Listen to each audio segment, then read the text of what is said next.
All of these children are in state care, so we can't show you their faces.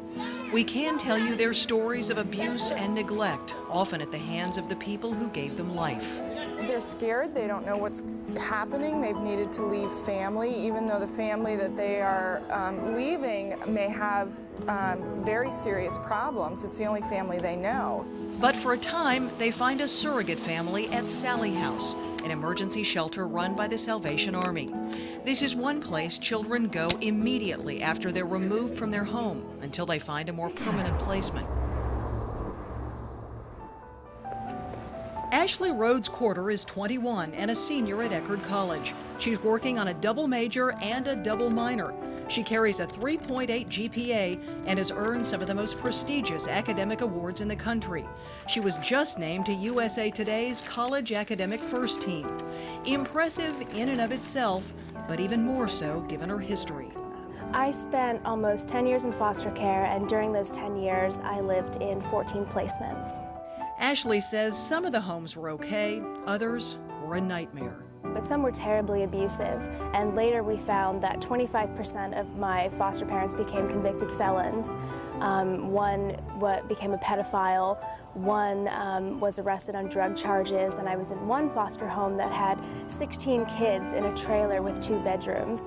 But Ashley managed to do well in school from the beginning. School became a sanctuary for me because I wasn't beaten, I wasn't starved, I was recognized for doing well. Eventually, at age 12, she was adopted by a couple from Crystal Springs. When the judge asked her if she wanted him to sign the papers, Ashley said, "I guess so." She would later write an essay about that day called 3 Little Words. Her 3 words weren't, "I love you," but "I guess so." It was published in the New York Times. Governor Christ signed an insurance reform bill last week that will reduce the premiums that homeowners pay. But the bill doesn't affect commercial residential properties like Pinellas Village, so the situation here isn't likely to change. And there's yet another benefit of the Restore store. It's been open 2 years now, and it's already kept an estimated 647 tons of material out of the landfill. What do we need to do to get Y by itself?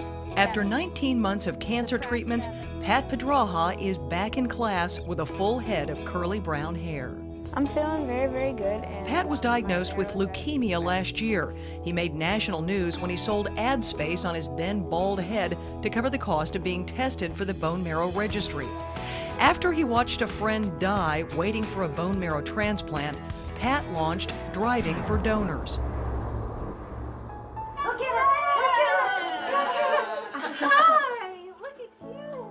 It's reunion day at All Children's Hospital for little Anthony and all the people who cared for him during his surgery and recovery.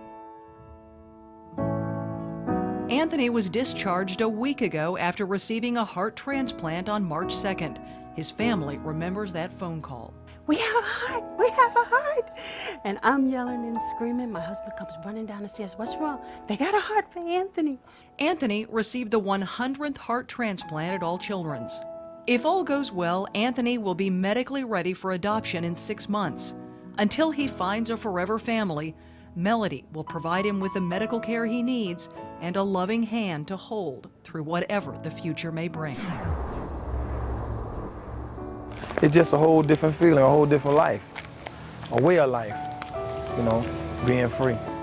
Alan Kreutzer is a man who appreciates the value of a leisurely walk on a cool October morning.